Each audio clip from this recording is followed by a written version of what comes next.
Ẹ kú dédé àsìkò yìí ní gbogbo ibi tẹ́ ti ń wo amóhùnmáwòrán Orisun. Àkójọpọ̀ ìròyìn ló ń dé sí ojú ẹ̀rọ amóhùnmáwòrán yín, àwọn ìròyìn tí a ti mú wá fún yín láàrin ọ̀sẹ̀. Àmọ́ àti ibi pẹlẹbẹ mú ọ̀lẹ̀jẹ̀ bí a ti máa ń sọ. Sekinat Ọláìdẹ́rajì ní orúkọ mi.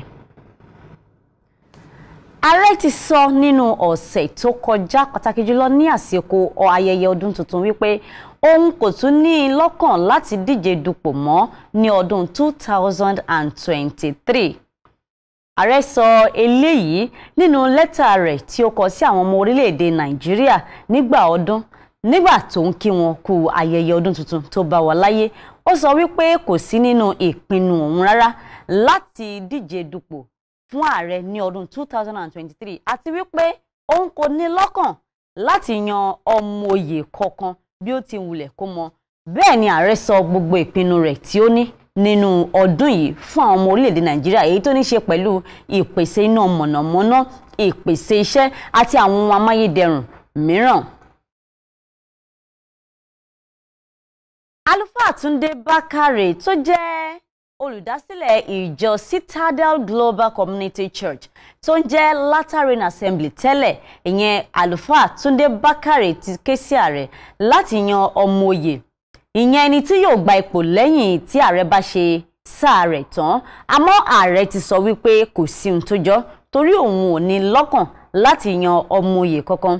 Bí a ò bá gbàgbé, gẹ́gẹ́ bí a ti mú ìròyìn ọ̀hún wá fún yín láàrin ọ̀sẹ̀, ẹsẹ̀kẹsẹ̀ òun náà ni olóyè pàtàkì nínú ẹgbẹ́ òṣèlú All Progressive Congress APC, ìyẹn Aṣíwájú Bọ́lá Ahmed Tinubu ti dá Bákàrè lóhùn wípé kí ààrẹ má ṣe yan ẹnikẹ́ni ní báyìí torí wípé àkókò ṣì wà. Ó ní ohun tó yẹ kí àwọn ọmọ orílẹ̀-èdè yìí mọ́ gbájúmọ́, òun ni bí wọ́n ti máa ran ààrẹ lọ́wọ́ láti mú gbogbo ìlérí tí ó ṣe fún àwọn ọmọ ilẹ̀ Nàìjíríà ṣẹ lórí ìpèsè àwọn ohun amáyédẹrùn ọlọ́kan-ò-jọ̀kan, kì í ṣe láti sáré yan ọmọ oyè fún ìdìbò ọdún 2023 torí wípé àkókò ṣì wà. Bẹ́ẹ̀ ìròyìn ọ̀hún tún jẹ́ ká mọ̀ wípé àti Bákàrè àti Aṣíwájú Bọ́lá Ahmed Tinubu ni wọ́n ń wo orí ipò ọ̀hún, ìyẹn ni wípé wọ́n ní lọ́kàn láti díje dupò ààrẹ ní ọdún 2023. Bí ẹni ọ̀wọ̀ Túndé Bákàrè ti fi ìpinnu rẹ̀ hàn láti díje dupò ààrẹ, àmọ́ olóyè Tinubu ò tí sọ nǹkan kan lórí rẹ̀. Lẹ́nu ọ̀sẹ̀ tó lọ yìí náà ni a mú wá fún yín, ìyẹn pàtàkì jù lásìkò ayẹyẹ ọdún tuntun, bí gómìnà ìpínlẹ̀ Èkìtì Dókítà Káyọ̀dé Fáyẹmí bí ó ti lọ ṣe àbẹ̀wò sí àwọn tó wà ní ilé ìwòsàn láti kí wọn kú ayẹyẹ ọdún tuntun, tó sì lọ pẹ̀lú ọ̀pọ̀lọpọ̀ ẹ̀bùn èyí tó jẹ́ ìkóríyá àti inú dídùn fún àwọn ènìyàn tí ọdún bá ní ilé ìwòsàn ní ìpínlẹ̀ Èkìtì. Ẹ jẹ́ ká lọ wo bí ó ti lọ. Láti ìgbà tí ojúmọ́ ti mọ́ ni ẹgbẹ́ tí gómìnà Fáyẹmí kó jọ láti lọ ya àwọn ènìyàn lẹ́nu ti kóra wọn jọpọ̀ sí ọ́fíìsì gómìnà. Ẹgbẹ́ náà tí ó jẹ́ àkójọpọ̀ àwọn ènìyàn ní ọ́fíìsì olùdámọ̀ràn pàtàkì sí gómìnà lórí ọgbọ́n ìlànà àti ìsọ̀rọ̀ yéké iléeṣẹ́ ìlera ti ìpínlẹ̀ Èkìtì àti àwọn Afẹ́nifẹ́re lọ sí ilé ìwòsàn pàtàkì ti ìjọba ní Ìkọ̀lé Èkìtì. Wọ́n ṣàlàyé fún àwọn ènìyàn wípé gómìnà kí wọn kú àṣepọ̀ ọdún. Ọdún ayọ̀ ni, ọdún olówó ni, ọdún ọlọ́mọ ni, pé àlàáfíà á máa jẹ́, ìlera á máa jẹ́. Wọ́n dẹ̀ fún wa ní àwọn ẹ̀bùn tá a gbé wá, tá à ń gbé fún wọn láti àpò wọn ni, kì í ṣèjọba Èkìtì. Mo dìídì ń sọ Dr. John Káyọ̀dé Fáyẹmí lówó wọn wọ́n mú wá tán rẹ̀ ẹ̀bùn. Níbẹ̀ ni a ti rí àwọn ọmọdé àti àwọn àgbàlagbà tó ń gba ìtọ́jú àti wípé yíyọjú síbẹ̀ gómìnà nìkan jẹ́ ìwòsàn. A dúpẹ́ pé bọ́n ṣe ń ṣe nìkan máa ṣe. Ọlọ́run á jẹ́ kí ọwọ́ wọn máa lọ sókè sí. Nǹkan tá a rí sí ni pé iṣẹ́ ribiribi tó ń ṣe fún wa ó túbọ̀ máa ṣe lọ.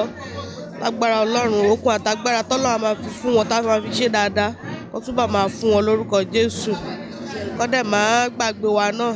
Wọ́n jẹ́ ká mọ̀ wípé gbogbo ènìyàn ní tiwọn àti pé wọ́n ní ìfẹ́, wọn ò rí àwọn èèyàn bí aláìsàn, ṣùgbọ́n ọwọ́ ìfẹ́ ni wọ́n nà sí wa. Mo dẹ̀ gbàdúrà lórúkọ Jésù, Ọlọ́run á máa ràn wọ́n lọ́wọ́ o. Ìjọba wọn ò ní dàrú lórúkọ Jésù. Gbogbo àwọn ibi tí wọ́n dẹ̀ fẹ́ dé, Ọlọ́run á mú wọn débẹ̀ o. Olùdarí ilé ìwòsàn náà ṣàlàyé pé ó jẹ́ ohun ìyàlẹ́nu pé gómìnà lè rántí àwọn tó wà ní ìdùbúlẹ̀ àìsàn nígbà ọdún yìí. Inú mi dùn gidigidi torí bẹ́ẹ̀ ni pé gómìnà wa wọ́n múṣẹ́ wa rọrùn sí ni, torí a mọ̀ pé tínú àwọn èèyàn bá dùn ara wọn á yá gágá. láti tètè lọ sílé wọn torí náà pé wọ́n ti ẹ̀dẹ́rìn pa àwọn tó wà lórí ibùsùn àìsàn níbí a fẹ́ dúpẹ́ lọ́wọ́ wọn àdúrà wa dẹ̀ ni pé Ọlọ́run á túbọ̀ máa ràn wọ́n lọ́wọ́ láti rí i pé wọ́n ní lọ síwájú nínú gbogbo nǹkan tí wọ́n bá ṣe. Nínú ọ̀rọ̀ tirẹ̀ ẹni tí ó jẹ́ olùbánidámọ̀ràn pàtàkì sí gómìnà Fáyẹmí lórí ọgbọ́n ìlànà àti ìsọ̀rọ̀ yéké arábìnrin Ṣọlá Sàlàkọ́ Àjùlọ sọ pé gómìnà nawọ́ ìrànwọ́ sí àwọn ènìyàn láì fi ti òṣèlú ṣe. Pé kínú àwọn èèyàn tí wọ́n gbé wọn sípò kínú wọn máa dùn ìyẹn náà ti tó lérè kí la tún fẹ́ béèrè èyí báwọn èèyàn yẹn náà fúnra wọn lọ́nà tó ni wọ́n dìbò náà fi gómìnà wá sí ipò yìí torí pé wọ́n gbàgbọ́ pé wọ́n lè bá wọn tún ayé wọn ṣe ìbá tí Ọlọ́run bá fún gómìnà náà ló múnú ẹ̀ ló fi ń ta wọn lọ́rẹ so kò sí nǹkan tá a tún fẹ́ jèrè ń bẹ̀ ju pé kí ọkàn àwọn aráàlú wa balẹ̀. Yàtọ̀ sí ilé ìwòsàn yìí gómìnà tún rán ikọ̀ yìí lọ sí ilé ìwòsàn méjì mìíràn ní ìpínlẹ̀ Èkìtì. Ẹ káàbọ̀ padà. Bí a ò bá gbàgbé nínú ọ̀sẹ̀ yìí ni a mú ìròyìn wá fún yín bí ilẹ̀ Amẹ́ríkà ti ṣekú pa ẹni tó jẹ́ balógun ikọ̀ ọmọ ogun ilẹ̀ Iran ìyẹn olóògbé Qasem Soleimani bí wọ́n ti ṣekú pa. Bí a ò bá gbàgbé wípé lẹ́sẹ̀kẹsẹ̀ tí ìròyìn ọ̀hún bẹ́ síta òun ni ààrẹ Donald Trump ti orílẹ̀-èdè Amẹ́ríkà sọ wípé òun lòun wà nídìí ẹ̀ pé iṣẹ́ ọwọ́ òun ni.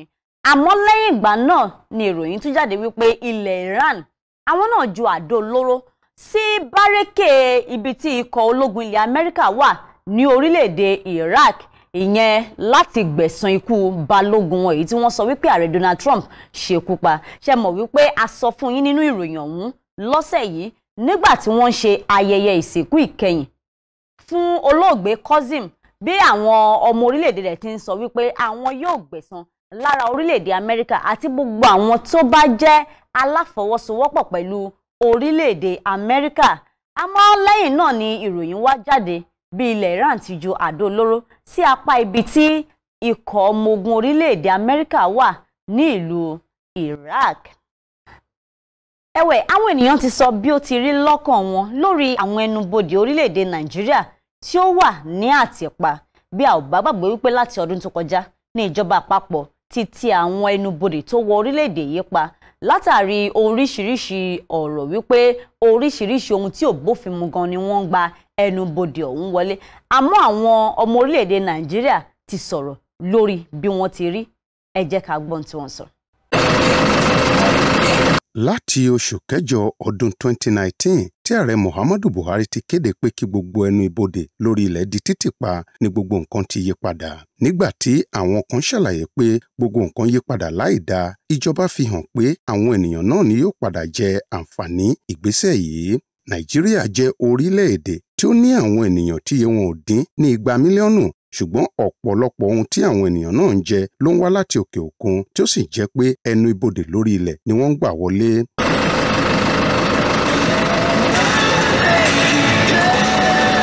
Nítorí eléyìí, ní kété tí ìjọba ti ẹnu ibodè ni gbogbo nǹkan bẹ̀rẹ̀ sí di ọ̀wọ́n gógó.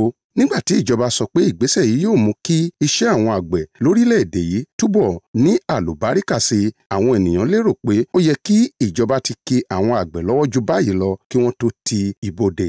Nílùú Àkúrẹ́, arákùnrin Fẹ́mi Daniel ṣàlàyé pé ó yẹ kí títì ibodè náà jẹ́ àǹfààní fórílẹ̀-èdè yìí bí ó bá jẹ́ pé èrò ìjọba nípa rẹ̀ kò jinlẹ̀ tó.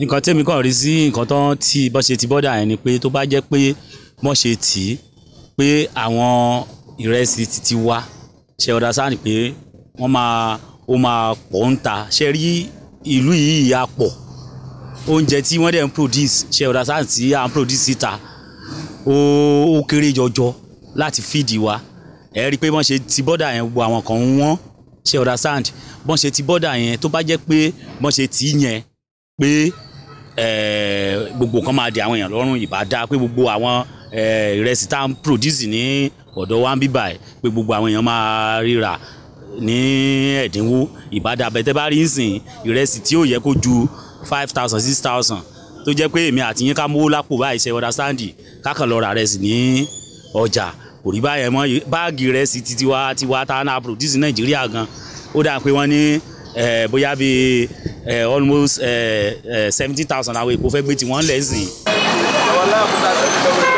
nílùú Adó Èkìtì ọ̀pọ̀lọpọ̀ àwọn ènìyàn tí a bá sọ̀rọ̀ fẹ́ kí ìjọba gbé ìgbésẹ̀ ní kíákíá láti lè jẹ́ kí ọ̀wọ́n gógó oúnjẹ kí ó di ohun tó wálẹ̀. Gbogbo nǹkan tó ń tà sí ó ti wọ́n kó bá wa ní sílẹ̀.